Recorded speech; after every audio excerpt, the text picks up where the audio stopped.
Next exchange we should discuss about is the NCDEX. NCDEX stands for National Commodity and Derivative Exchange. The operation time or the functional time is 9 a.m. to 5 p.m. It opens at 9 a.m. in the morning and operates or functions till 5 p.m. and closes at 5 p.m. in the evening. So NCDEX or National Commodity and Derivative Exchange is an Indian online commodity and derivative exchange based in India. Okay, इसका office भी मुंबई में ही है. It is under the ownership of ministry of finance, government of India. इसका भी majority of shares किसके पास है? Government के पास है. It has an independent board of director as provided and provides a commodity exchange platform for the market participants to trade in commodity derivatives. Basically यहाँ पे the commodity derivatives जो है derivative form में trade होता है. Will be discussing about that term. Actually derivatives होता है क्या है, but as of now just understand कि डेरिवेटिव फॉर्म होता है एक. Okay, there are two forms. एक कैश फॉर्म होता है, एक डेरिवेटिव फॉर्म. डेरिवेटिव फॉर्म्स में कमोडिटी का ट्रेड होता है and the commodities are the agri commodity. Agricultural produce से जो कमोडिटी निकलता है उसी को यहाँ पे ट्रेड किया जाता है. ठीक है. Then few findings about this are, it is a government company incorporated on 23rd April 2003 under the Companies Act 1956 and obtained its certificate from Commerce of Business on 9th May 2003. It commenced operation on 15th December 2003. So ये exchange जो है which is not very much older like NSE and VSE. It was started just in the year 2003. So अभी just 20 years ही हुआ है इसको and it is known in the agri commodity exchange. Okay. As of 31st July 2013, NCDEX has 848 registered members and client base about 20 lakhs and offers trading on more than 49,000 terminals across 1,000 centers in India. So it was not the latest update. It was like older one. अभी तक और सारे बढ़ गए होंगे. The figures must be improved more than that क्योंकि ये 10 years पुराना डेटा है. It facilitates deliveries of commodities through a network of over 594 accredited warehouse through 8 warehouse service provider with holding capacity of around 1.5 million tons and offers average deliveries of 1 lakh metric ton at every contract expiry. So I don't think this is relevant, but just understand कि it has the facility of physical delivery. Suppose you trade something and your contract expires, तो expires में क्या होगा कि you have to take delivery of that product. Physical product है ना ये, तो आप physical delivery ये facilitates करता है through its warehouses. So as mentioned here कि कितना टॉन्स क्या कैपेसिटी है, but this is very much older data. अभी तो ये अपडेट हो गए होंगे. So it is important to understand कि ये फिजिकल डिलीवरी भी प्रोवाइड करता है.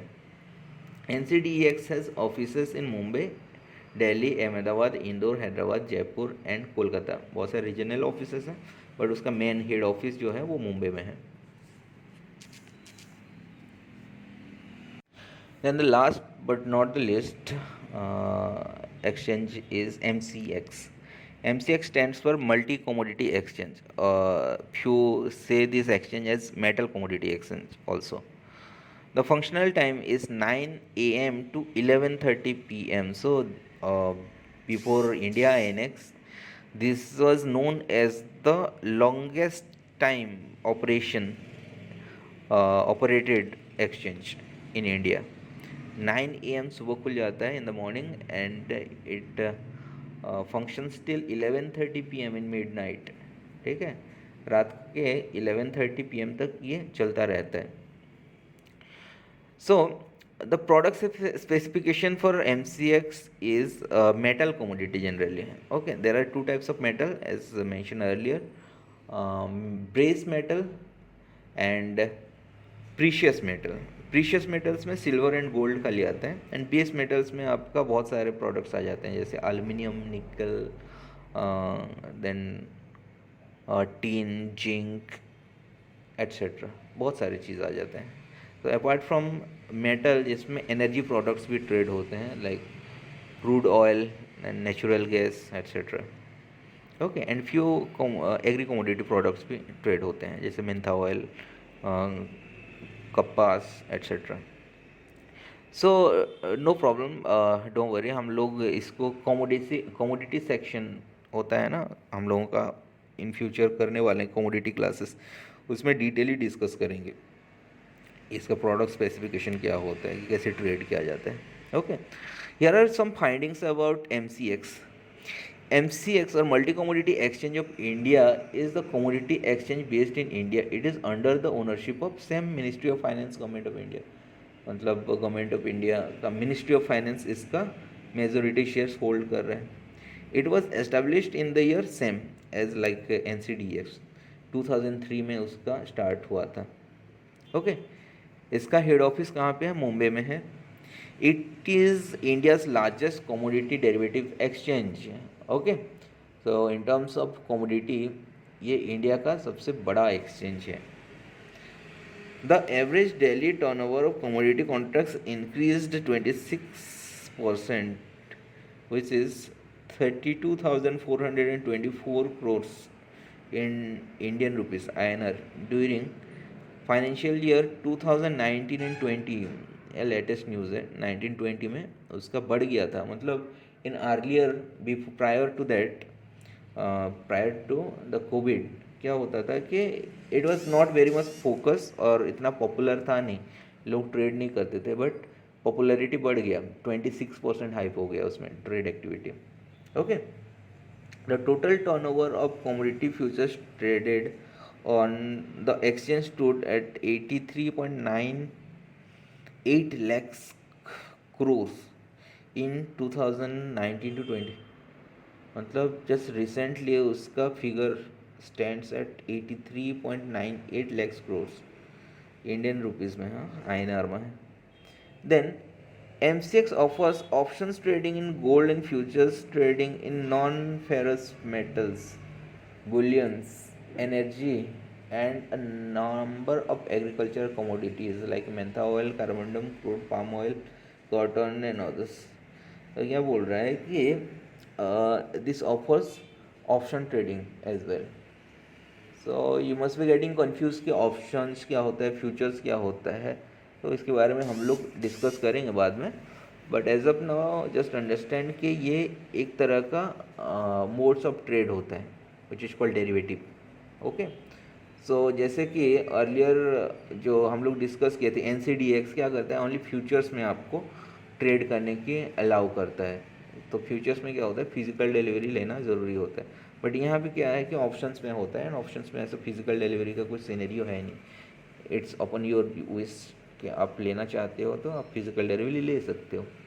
तो this is all about MCX multi commodity exchange. Further हम लोग डिस्कस करेंगे about index. So far we have discussed few stock exchanges which are functional in India. So these exchanges are generally the components of stock market, right? So in the same way, there is another components which is called index or indices in plural. So indices होता क्या है? What is indices exactly? Let's find out.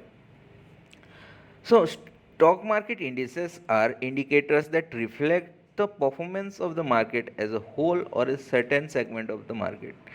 That means these are the indices or index is the performance benchmark of all the stocks actually, okay, which are listed in a particular market or stock exchange। तो जितने भी stock exchange में stocks listed हैं और the stocks represents the company, जितने भी listed हैं कोई पर्टिकुलर एक्सचेंज में, उन लोगों का performance benchmark day to day में, ओके, उसको इंडेक्स क्या करता है, शो करता है।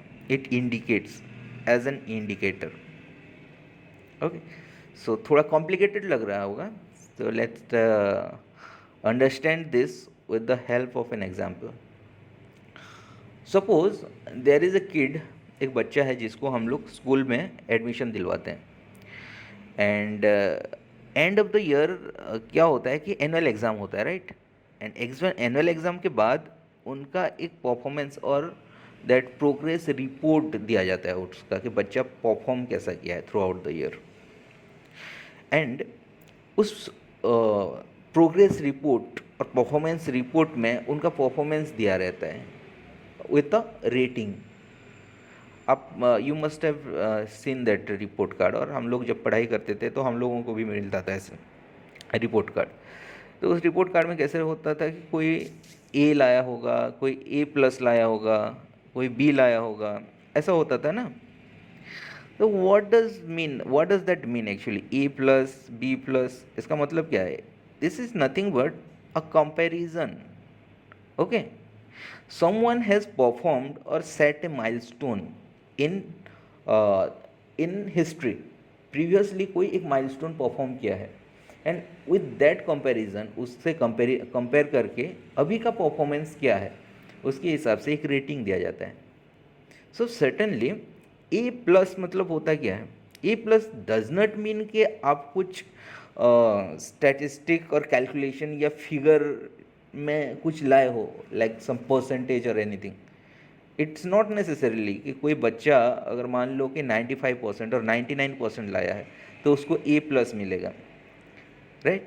सो my point of saying is, खाली आपको एकेडमिक में एक्सलेंट होना, 99% लाना आपका परफॉर्मेंस को रिफ्लेक्ट नहीं करता।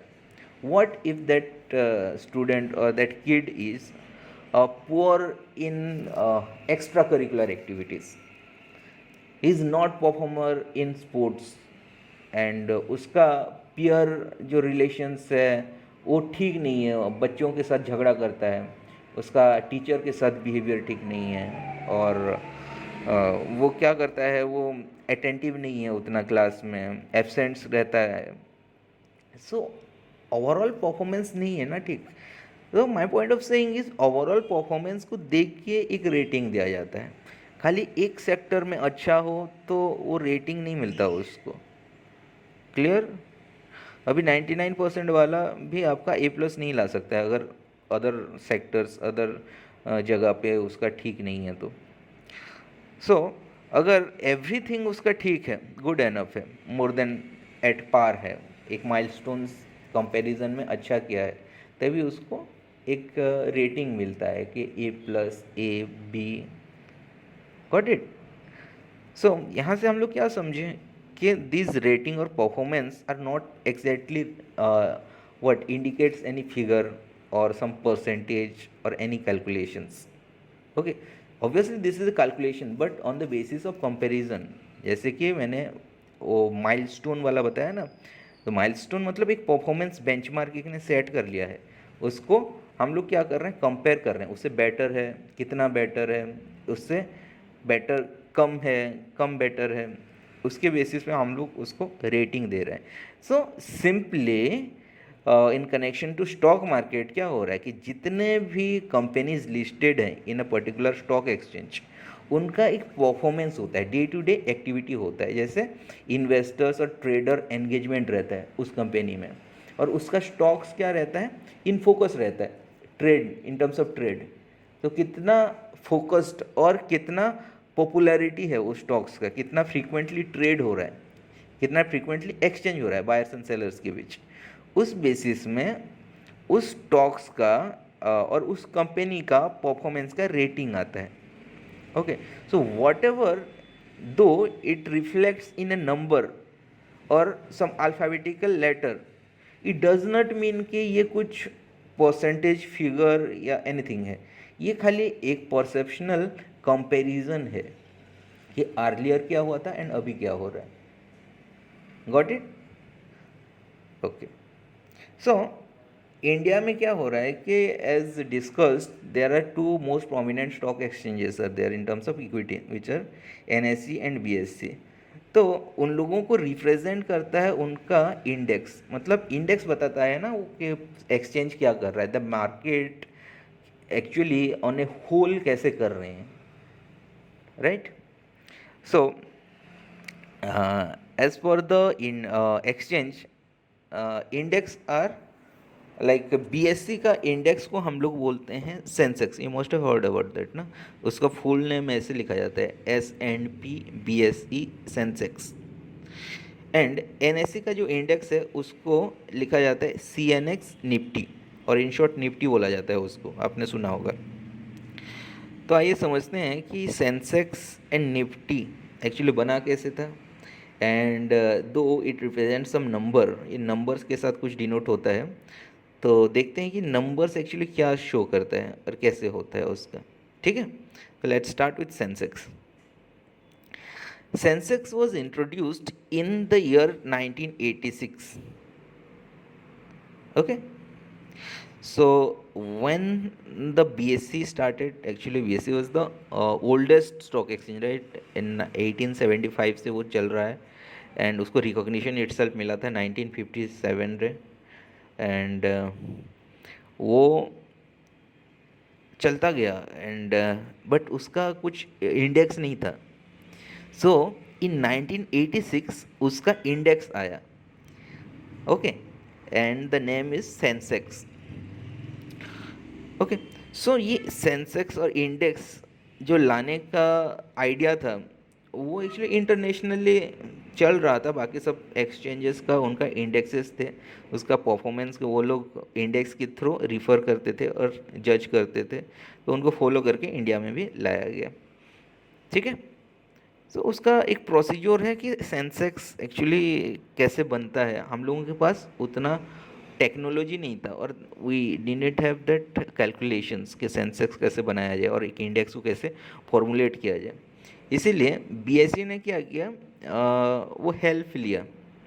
देर is a credit rating agency और international credit rating agency called S&P. You must have heard about this name. S&P के नाम से एक इंडेक्स भी है यूएस में, S&P 500. तो S&P is a international credit rating agency. Okay, इसका फुल फॉर्म है कि स्टैंडर्ड एंड पुअर. उसने क्या किया, बीएसई को हेल्प किया इन टर्म्स ऑफ कॉन्फ़िगरिंग और क्रिएट बनाने के लिए व्हाट, उसका इंडेक्स को. उसने क्या किया, ये it help to provide the information और the formula to create the index of BSE, right. इसीलिए अभी भी जो इंडेक्स है उसके साथ वो टैग नेम जोड़ा जाता है S&P BSE सेंसेक्स बोल के. You got my point. ठीक है, अभी क्या हुआ कि द मेथोडोलॉजी और the calculation method which were used in building Sensex is called free float market capitalization. तो ये free float market capitalization method जो है वो थोड़ा सा कॉम्प्लिकेटेड है. ठीक है, द कैलकुलेशन वाज,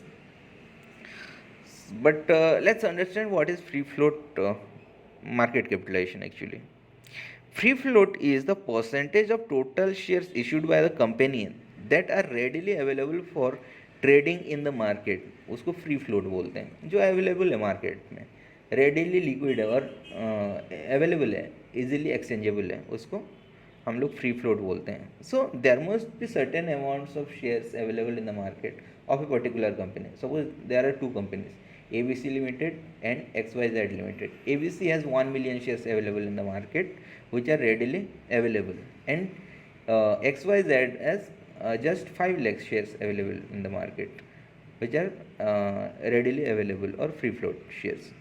So यहाँ पे प्रायोरिटी किसको दिया जाएगा, the ABC Limited which has more numbers of free float shares. You got my points. तो सिमिलरली क्या हो रहा है कि देयर आर न्यूमरस, मतलब बहुत सारे कंपनीज लिस्टेड हैं in a particular stock exchanges, but सारे कंपनी एक्टिव नहीं है ना, उसमें ट्रेडर और इन्वेस्टर एंगेजमेंट उतना है नहीं. जैसे कि पर्टिकुलर कुछ कंपनीज में सबसे ज़्यादा ट्रेड हो रहे होंगे बिकॉज ऑफ दैट ब्रांड, मतलब जो कंपनी फोकस में है, जो बिजनेस अच्छा कर रहा हो और जो लीडर हो उस सेगमेंट का और उस सेक्टर का। जैसे for an example Reliance industries क्या है, वो एक मार्केट लीडर है। देन टीसीएस मार्केट लीडर है, स्टेट बैंक ऑफ इंडिया है, एक्सिस बैंक, ये सब मार्केट लीडर्स हैं। सो उनका क्या हो रहा है कि free float shares readily available है मार्केट में। अभी उसमें ट्रेड क्या हो रहा है, फ्रीक्वेंटली हो रहा है। सो क्या हो रहा है कि जितने भी कंपनीज दो it were listed in a particular stock exchange, सारे कंपनी का शेयर्स को लेके और सारी कंपनी का परफॉर्मेंस को इस फॉर्मूला में इनपुट नहीं किया जा सकता था in order to calculate an index. इसलिए क्या किया गया, they group some companies. Okay, grouping कैसे होगा, सेक्टर वाइज, लाइक बहुत सारी कंपनीज है, जैसे they belong to other different different sectors, like Tata Motors belongs to automobile sectors, right. And like आपका रिलायंस इंडस्ट्रीज और Bharti Airtel belongs to telecom sectors, SBI belongs to banking sector, ऐसे sector अलग अलग कर दिया गया। एंड उस सेक्टर से अगेन द मोस्ट प्रोमिनेंट और फेमस स्टॉक्स को, जिसका shares free float shares available हो, उसको चूज़ किया गया। सो ऐसे टोटल 30 कंपनीज, टॉप 30 कंपनीज जिसका फ्री फ्लोट शेयर्स अवेलेबल हो, उसको चूज़ किया गया एंड वो फॉर्मूला में इनपुट किया गया। Then it represents the whole market, ठीक है। एंड एक नंबर्स में रिफ्लेक्ट किया गया उनका परफॉर्मेंस को in order to find it easy to calculate और कंपेयर। ये प्रीवियसली कैसे कितना नंबर्स था, अभी कितना नंबर्स है। Suppose previously was 1000 and today it is 1100, मतलब ये 100 पॉइंट्स अच्छा किया है, मतलब परफॉर्मेंस किया है, नॉट एनी नंबर्स और परसेंटेज कुछ किया है, ये परफॉर्मेंस किया है 100 पॉइंट्स मोर देन दैट, ठीक है।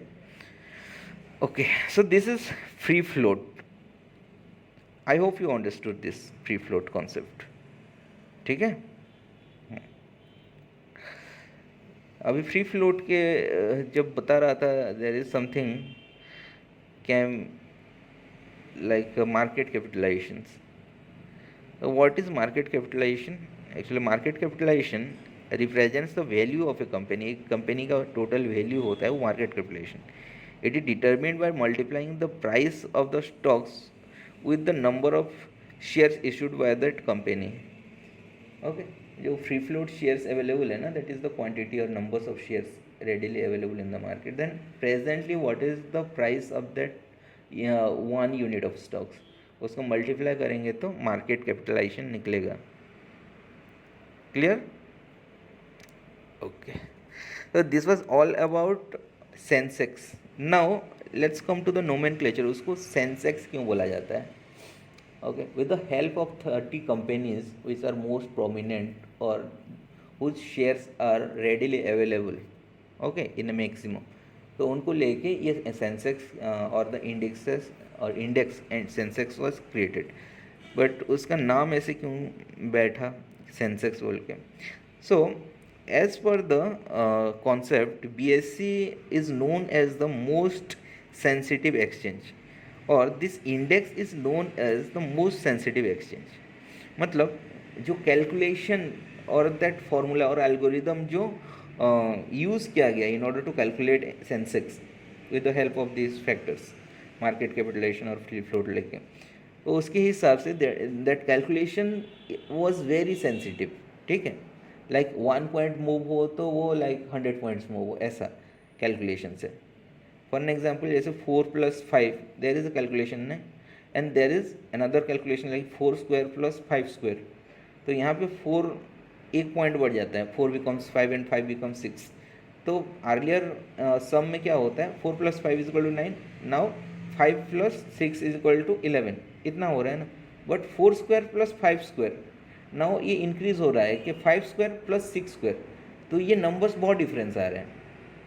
Okay, you got my point. तो कैलकुलेशंस का ही चक्कर है यहाँ पे कि the sensitivity of the calculation is more higher in a Sensex, that's where this exchange is known as sensitive exchange.